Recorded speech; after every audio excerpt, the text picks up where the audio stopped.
سورہ مزمل کے بعد سورہ مدثر کا نزول ہوا.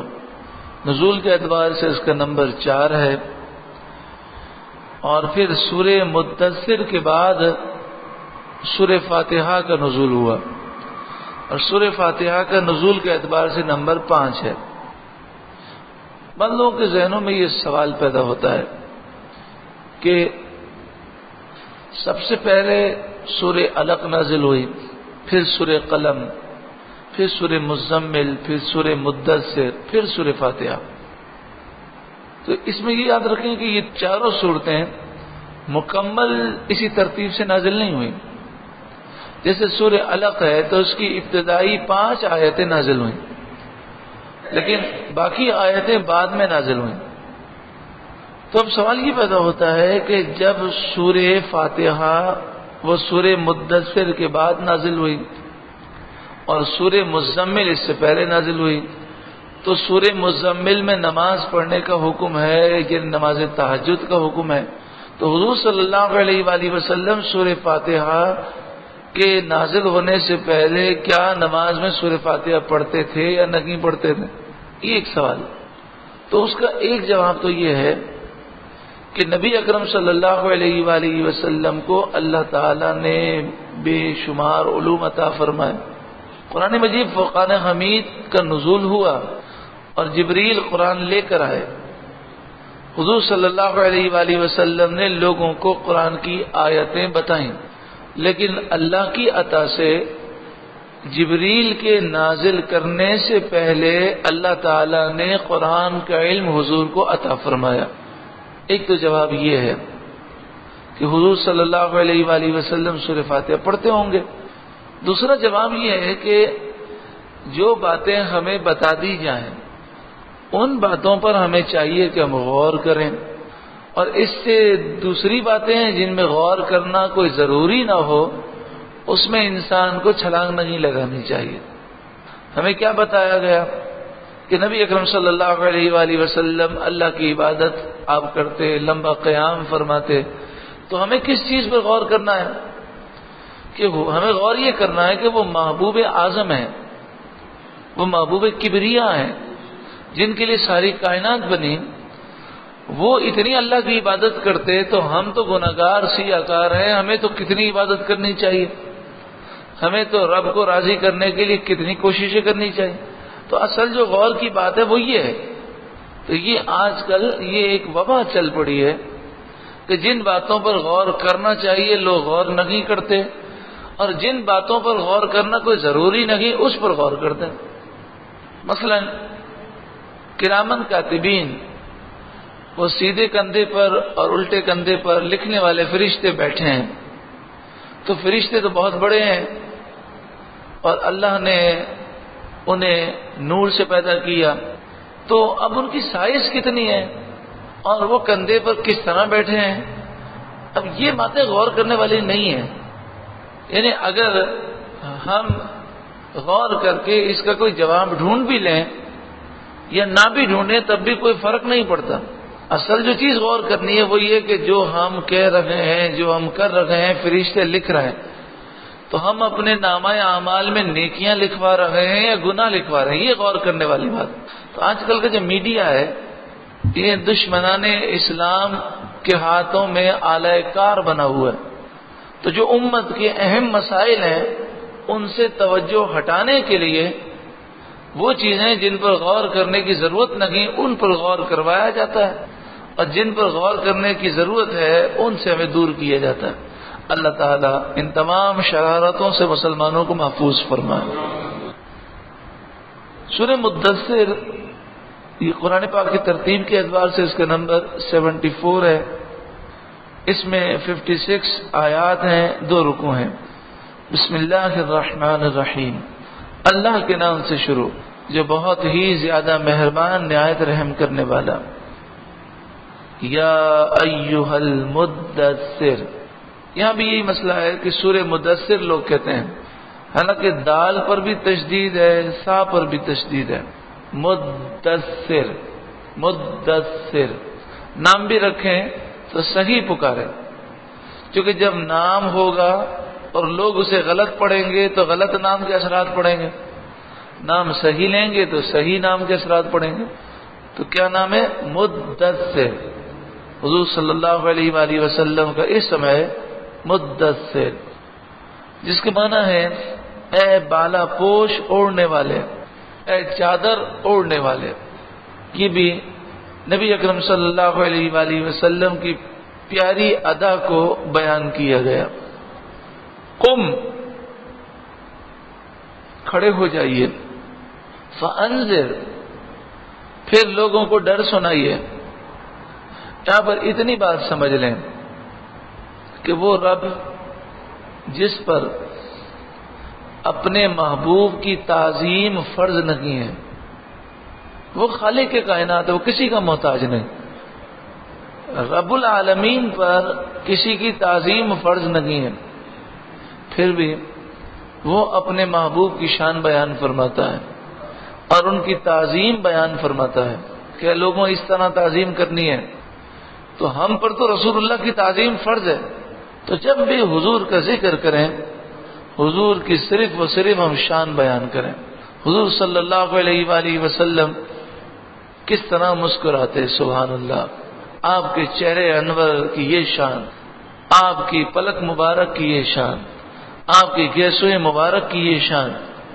اور بچوں کو بھی ہم یہ چیزیں سکھائیں، اور یہی جو ہے وہ طریقہ ہے کہ جو بزرگان دین کا طریقہ ہے کہ حضور کی اتنی محبت بچوں میں بٹھا دیتے ہیں، اتنی محبت۔ اور یہ تو حدیث بھی ہے کہ تم اپنے بچوں کو اپنے نبی کا ادب سکھاؤ، تو حضور کی اتنی محبت بٹھا دیتے ہیں کہ جب وہ حضور کا ذکر کرتے تو ان کے ذہن میں ایسا تصور ہوتا کہ ہم اس ذات کا ذکر کر رکھے ہیں کہ اللہ کے بعد سب سے بلند و بالا مقام جس ذات کا ہے اس کا ذکر کر رہے ہیں۔ تو ذکر کرتے ہوئے 1000 مرتبہ انسان سوچے کہ کہیں بے ادبی نہ ہو جائے۔ قم فانذر، اے محبوب آپ کھڑے ہو جائیے، پھر لوگوں کو ڈر سنائیے اور انہیں عذاب سے ڈرائیے۔ وَرَبَّكَ فَكَبِّرْ، اور اپنے رب کی پاکی، اپنے رب کی بڑائی بیان کریں۔ وَثِيَابَكَ فَطَهِّرْ، اور اپنے کپڑوں کو پاک رکھیں۔ وَالرُّجْزَ فَاهْجُرْ، اور بتوں سے دور رہیں۔ وَلَا تَمْنُن تَسْتَكْثِرْ، اور زیادہ لینے کی نیت سے کسی پر احسان نہ کریں۔ حضور صلی اللہ علیہ وآلہ وسلم تو اپنے کپڑوں کو پاک ہی رکھنے والے ہیں، بتوں سے آپ دور رہنے والے ہیں، آپ اپنے رب کی بڑائی بیان کرنے والے ہیں، اور آپ زیادہ لینے کی نیت سے کسی پر احسان نہیں فرماتے۔ تو حضور صلی اللہ علیہ وآلہ وسلم کو خطاب کر کے امت کو تعلیم دی گئی کہ انسان کسی پر احسان کرے، کسی کو تحفہ دے تو یہ بڑی غلط بات ہے کہ یہ امید ہو کہ یہ مجھے زیادہ واپس کرے گا۔ کیا فرمایا؟ اور زیادہ لینے کی نیت سے کسی پر احسان نہ کریں۔ وَلِرَبِّكَ فَاصْبِرْ، اور اپنے رب کے لیے صبر ہمیشہ کرتے رہیں۔ فَإِذَا نُقِرَ فِي النَّاقُورِ، پھر جب سور پھونکا جائے گا، فَذَلِكَ يَوْمَئِذٍ يَوْمٌ عَسِيرٌ، تو وہ دن بڑا سخت دن ہوگا۔ عَلَى الْكَافِرِينَ غَيْرُ يَسِيرٌ، کافروں پر آسان نہیں ہوگا۔ ذَرْنِي وَمَنْ خَلَقْتُ وَحِيدًا، اسے مجھ پر چھوڑ دیجئے جسے میں نے اکیلا پیدا کیا۔ بعض مفسرین نے فرمایا ان آیات کا جو نزول ہے یہ ایک جو کافر کے بارے میں ہوا کہ جس نے حضور صلی اللہ علیہ وآلہ وسلم کو جھٹلایا۔ اس میں مختلف نام لکھے، ابو جہل یا دیگر کافروں میں سے کوئی۔ وَجَعَلْتُ لَهُ مَالًا مَمْدُودًا، اور اسے وسیع مال میں نے دیا۔ جب وہ آیا تھا دنیا کے اندر تو بغیر لباس کے آیا، کچھ بھی نہیں تھا، میں نے اسے مال دیا۔ وَبَنِينَ شُهُودًا، اور سامنے حاضر رہنے والے بیٹے دیے۔ وَمَهَّدتُّ لَهُ تَمْهِيدًا، اور میں نے اس کے لیے طرح طرح کی تیاریاں کی، یعنی طرح طرح کی نعمتیں دیں۔ ثم اطمع ان ازید، پھر یہ امید کرتا ہے کہ میں اور زیادہ دوں گا، یعنی یہ جھٹلاتا ہے، گناہ کرتا ہے، اور وہ یہ سمجھتا ہے کہ مرنے کے بعد اگر قیامت قائم ہوئی تو اللہ تعالیٰ مجھے اور دے گا۔ کلا، ہرگز نہیں، انہ کان لآیاتنا عنیدا، وہ تو میری آیتوں سے دشمنی رکھتا ہے۔ سأرہقہ صعودا، قریب ہے کہ میں اسے آگ کے پہاڑ صعود پر میں چڑھاؤں گا۔ انہ فکر وقدر، بے شک اس نے سوچا اور دل میں ایک بات اس نے ٹھہرا لی، اس نے سوچا اور یہ سوچ لیا کہ اگر قیامت قائم ہوئی تو مجھے جس طرح دنیا میں ملا قیامت میں ملے گا۔ فقتل کیف قدر، تو اس پر لعنت ہو، کیسی بات اس نے سوچی اور اسے مقرر کیا۔ ثم قتل کیف قدر، پھر اس پر لعنت ہو، کیسی بات اس نے ٹھہرا لی۔ ثم نظر، پھر نظر اٹھا کر دیکھا۔ ثم عبس وبصر، پھر تیوری چڑھائی اور منہ بگاڑا۔ ثم ادبر واستکبر، پھر پیٹھ پھیری اور تکبر کیا۔ فقال ان هذا الا سحر یؤثر، اور بولا یہ تو وہی جادو ہے جو ہمیشہ سے چلا آ رہا ہے اور پچھلے لوگوں سے اسے حضور نے سیکھا ہے۔ ان هذا الا قول البشر، بولا یہ تو قرآن کسی بشر کا کلام ہے۔ سأصلیہ سقر، ان قریب میں اسے دوزخ میں ڈال دوں گا۔ وما ادراک ما سقر، اور تو نے کیا جانا کہ سقر کیا ہے۔ لا تبقی ولا تذر، وہ نہ چھوڑے گی نہ لگی رکھے گی۔ لواحۃ للبشر، آدمی کی کھال اتار لیتی ہے۔ وہ آگ ایسی ہے کہ وہ کھال بھی اتار لے گی، گوشت بھی اتار لے گی، لیکن موت نہیں آئے گی۔ علیہا 19، اس پر 19 فرشتے ہیں۔ جب یہ آیت نازل ہوئی تو کفار ہنسنے لگے اور کہنے لگے، کہتے ہیں وہ آگ اتنی ہولناک ہے کہ پتھروں کو وہ گلا دے گی۔ تو 19 فرشتے ہیں، تو پہلا تو ان کا یہ سوال تھا یہ 19 کیوں ہیں؟ 18 نہیں ہے، 20 نہیں ہے، یہ 19 کیوں ہیں؟ دوسرا یہ سوال تھا ان کا کہ جب فرشتے جہنم کے اندر ہیں تو کیا یہ آگ انہیں نہیں جلائے گی؟ تو جس طرح آج میڈیا عجیب و غریب قسم کے فضول سوالات اٹھاتا ہے، یہ پیچھے کافرانہ سوچ ہے کہ بھئی 19 فرشتے کیوں مقرر ہیں؟ یہ 18 کیوں نہیں ہے، 17 کیوں نہیں ہے، 20 کیوں نہیں ہے، 21 کیوں نہیں ہے؟ ان اللہ علی کل شیء قدیر، اللہ ہر چاہت پر قادر ہے، وہ جو چاہے کرے۔ میں اور آپ کون ہوتے ہیں اعتراض کرنے والے؟ بس اللہ نے 19 فرشتے مقرر کیے، وہ اس کی حکمت جانتا ہے۔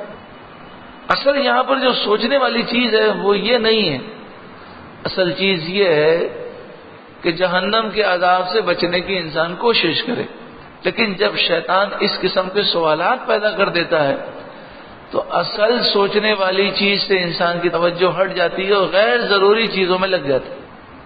میں نے ایسے کئی لوگ دیکھے، بڑے پروفیسر ٹائپ کے لوگ، اپنے آپ کو کہتے ہیں جی بڑے تعلیم یافتہ پڑھے لکھے لوگ ہیں، وہ اکثر یہ سوال کرتے ہیں، اچھا جناب یہ بتائیے کہ فجر کی 2 رکعتیں کیوں ہیں فرض، ظہر کی 4 کیوں ہیں، عصر کی 4 کیوں ہیں، مغرب کی 3 کیوں ہیں، عشاء کی 4 کیوں ہیں، پھر ظہر میں، عصر میں اور عشاء میں آخری 2 رکعتوں میں اور مغرب میں آخری 1 رکعت میں امام اونچی آواز سے قرات کیوں نہیں کرتا؟ ظہر میں اور عصر میں تو 4 رکعتوں میں جو قرات اونچی آواز سے نہیں ہوتی، لیکن مغرب میں اور عشاء میں آخری رکعت میں جو تیسری چوتھی رکعت میں ہے امام اونچی آواز سے قرات کیوں نہیں کرتا؟ جب ان کی حالت دیکھیں تو کافی عرصہ گزر گیا ہوگا، انہوں نے فجر کی نماز ہی نہیں پڑھی ہوگی. کتنی نمازیں ان کی قضا ہو جاتی ہوں گی. اب بتائیے اصل جو غور کرنے والی بات ہے وہ کیا ہے کہ بھئی انسان وہ جو نماز کی طرف توجہ دے. گو کہ اس کے جوابات علماء نے دیے، اور فرمایا بات یہ ہے کہ حضرت آدم علیہ السلام جب جنت میں تھے تو وہاں رات نہیں تھی. جب دنیا میں آئے تو پہلی مرتبہ آپ نے رات دیکھی، اور جب رات ختم ہوئی تو آپ نے شکرانے میں 2 رکعت نفل پڑھے، تو ان کی ادا کو ادا کیا گیا اور فجر کی 2 رکعتیں فرض ہوئیں. حضرت ابراہیم علیہ السلام نے جب اپنے بیٹے کی قربانی پیش کی اور اس کی جگہ پر جنتی مینڈا آ گیا تو آپ نے شکرانے میں 4 رکعتیں پڑھی. تو اسی وجہ سے یہ 4 رکعتیں ظہر میں پڑھی جاتی ہیں، وہ ظہر کا وقت تھا. حضرت عزیر علیہ السلام جب اٹھے 100 برس کے بعد تو آپ نے 4 رکعت شکرانے میں پڑھی، وہ عصر کا وقت تھا. حضرت داؤد علیہ السلام نے جب رب کی بارگاہ میں رجوع کیا اور رب نے خصوصی رحمتوں کو نزول کیا تو آپ نے 3 رکعتیں ادا کی شکرانے میں، اور وہ جو ہے مغرب کا وقت تھا، لہذا جو ہے وہ مغرب کی نماز ان کی ادا ہے، اور عشاء کی نماز رسول اللہ کی خاص ادا ہے. تو یہ بھی جواب دیا گیا. پھر یہ کہ ظہر میں اور عصر میں بلند آواز سے قرات کیوں نہیں ہوتی، تو کہا اس کی وجہ یہ ہے کہ ابتدائے اسلام میں کفار جو ہے وہ مسلمانوں کو نماز پڑھنے پر مارتے تھے. جب وہ قرآن سنتے تھے تو وہ حملہ کرتے تھے.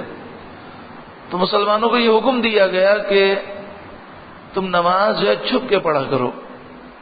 پھر یہ حکم ہوا کہ سب کے سامنے پڑھو، لیکن جب کفار کا آنا جانا ہوتا ہے تو اس وقت تم قرات آہستہ کرو. تو ظہر اور عصر کا وقت ایسا ہوتا تھا کہ کافر جو ہے وہ ان کا آنا جانا بہت زیادہ تھا. فجر میں تو یہ سوئے پڑے ہوتے تھے، اور مغرب کے وقت وہ جو ہے اپنے کھانے میں پڑے ہوئے ہوتے تھے، اور عشاء میں جو ہے سو جاتے تھے. تو ظہر اور عصر کے اندر یہ حکم دیا گیا کہ بھئی اس میں قرات جو ہے بلند آواز سے نہیں کرنی. جب اسلام کو غلبہ مل گیا تو اب اس کی ضرورت باقی نہ رہی، لیکن اس ادا کو باقی رکھا گیا تاکہ مسلمانوں کو اپنا ماضی یاد رہے اور وہ اللہ کا شکر ادا کریں. پھر یہ کہ مغرب کی 3ری رکعت میں اور عشاء کی 3ری اور 4تھی رکعت میں امام بلند آواز سے قرات کیوں نہیں کرتا؟ تو حضرت عائشہ فرماتی ہیں کہ ابتدا میں جب نمازیں 5 فرض ہوئیں تو صرف 2 رکعتیں فرض تھیں. فجر کی 2 رکعت، ظہر کی 2، عصر کی 2، مغرب کی 2، عشاء کی 2. پھر جب ہجرت ہوئی اور مدینہ منورہ میں جب مسلمان پہنچ گئے تو اس میں اضافہ ہوا. ظہر کی 4 ہوئیں اور عصر کی 4 ہوئیں، عشاء کی 4، اور مغرب میں 1 میں اضافہ ہوا. تو جو ابتدائی جو 2 تھیں یہ پہلے فرض ہوئیں اور آخری جو رکعتیں ہیں یہ بعد میں ہوئیں. تو اس فرق کو باقی رکھا گیا، یعنی مغرب کی 3ری رکعت میں امام جو ہے وہ بلند آواز سے قرات نہیں کرتا، اور عشاء کی بھی 3ری اور 4تھی میں. تو یہ جو فرق یاد رکھا گیا اور اس جو فرق کو قائم رکھا گیا کہ پہلی جو 2 رکعتیں ہیں وہ ابتدا میں فرض ہوئی اور باقی والی جو رکعتیں ہیں وہ بعد میں فرض ہوئی. لیکن جوابات تو علماء نے دیے، اس کا یہ مطلب نہیں ہے کہ جوابات نہیں ہیں، لیکن سوال یہ ہے کہ سوال کرنے والے کو اس سوال کی ضرورت کیا ہے. اچھی بات ہے، علم ہونا چاہیے، لیکن جو اصل چیز ہے اس پر تو توجہ ہے نہیں. آپ ان سے پوچھیں جناب یہ بتائیے کتنے مہینے ایسے گزر گئے ہیں کہ جس کے اندر آپ کی کوئی نماز قضا نہ ہوئی ہو؟ تو وہ کہیں گے جناب کیا بات کرتے ہیں، کون سا ایسا دن ہے کہ جس دن نماز قضا نہ ہوئی؟ تو اصل جو توجہ کی چیز ہے وہ اس پر انسان توجہ دیں، پھر باقی کی باتیں بعد میں. ان کافروں نے بھی اعتراض کیا اور کہنے لگے 19 کیوں مقرر کیے گئے؟ وما جعلنا اصحاب النار الا ملائکہ، ہم نے جہنم پر صرف فرشتے مقرر کیے وما جعلنا عدتهم الا فتنة للذین کفروا، ہم نے یہ جو تعداد بیان کی ہے، یہ تعداد ان فرشتوں کی کافروں کے لیے آزمائش ہے، امتحان ہے۔ کیا امتحان ہے؟ بعض چیزیں انسان کی عقل میں آ جاتی ہیں اور بعض چیزیں سمجھنے سے انسان کی عقل قاصر ہوتی ہے۔ جو چیز عقل میں آ جائے اسے انسان مان لے، اور جو چیز عقل میں نہ آئے اسے نہ مانے، تو یہ عقل کا پجاری ہوا، عقل کی پوجا کرنے والا ہوا۔ اور جو رب پر ایمان لاتا ہے وہ رب کے ہر حکم کو مانتا ہے، چاہے اس کی عقل میں آئے یا نہ آئے۔ تو وہ اپنی عقل کا قصور سمجھتا ہے کہ عقل ابھی کمزور ہے، اسے ترقی کی ضرورت ہے۔ رب کا کوئی حکم عقل کے خلاف نہیں ہے، لیکن جس طرح بچہ بہت ساری باتوں کو نہیں سمجھ سکتا، تو بڑا آدمی بھی ابھی عقل میں پیچھے ہوتا ہے۔ لِيَسْتَيْقِنَ الَّذِينَ أُوتُوا الْكِتَابَ، اس لیے کہ کتاب والوں کو یقین آئے، کہ اہل کتاب جانتے ہیں کہ توریت اور انجیل میں فرشتوں کی تعداد جو جہنم پر مقرر ہیں 19 ہی بیان کی گئی۔ وَيَزْدَادَ الَّذِينَ آمَنُوا ایمانا، اور مومنوں کا ایمان اور بڑھ جائے، مضبوط ہو جائے، کیونکہ 10 چیزوں پر مومن مثال کے طور پر ایمان لائے، جب 11ویں چیز بتائی گئی اس پر بھی ایمان لائے تو ایمان میں مزید پختگی آئی، اب 11 چیزوں پر ایمان ہے۔ پھر 12ویں چیز کا نزول ہوا، اس پر بھی ایمان لائے، تو اس طرح مومنوں کے ایمان میں مزید قوت پیدا ہوتی ہے۔ تو آپ نے دیکھا یہاں پر قرآن نے اس کی وجہ یا حکمت نہیں بتائی، ہمیں قرآن نے طریقہ سکھا دیا، حالانکہ اللہ تعالیٰ تو اس کی حکمتوں کو جانتا ہے کہ 19 فرشتے کیوں مقرر کیے، ہمیں ایک طریقہ بتا دیا کہ جب بھی ایسا کوئی معاملہ ہو تو لوگوں کی توجہ اصل چیز کی طرف موڑنے کی ضرورت ہے۔ وَلَا يَرْتَابَ الَّذِينَ أُوتُوا الْكِتَابَ وَالْمُؤْمِنُونَ، اور اہل کتاب کو اور مومنوں کو کوئی شک باقی نہ رہے۔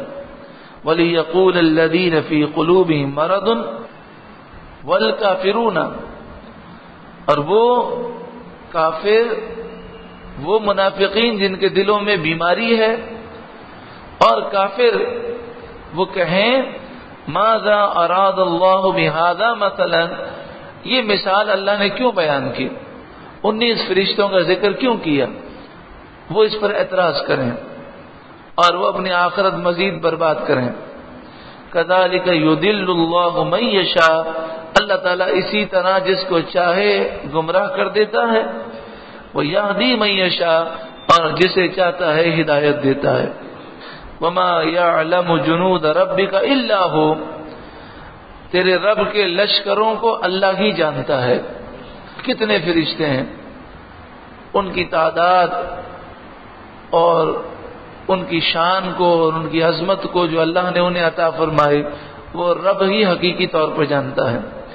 وما ہی الا ذکری للبشر، یہ تو قرآن آدمی کے لیے نصیحت ہے۔ دیکھا آپ نے، یہ قرآن نصیحت کے لیے ہے۔ یہ سوال کہ 19 کیوں مقرر کیے گئے، اس سوال کے جواب میں فرمایا کہ قرآن تو نصیحت ہے، اصل مقصد کیا ہے تمہارا، کہ تم نصیحت حاصل کرو اور جہنم سے بچنے والے کام کرو اور جہنم میں جانے والے کاموں سے بچو۔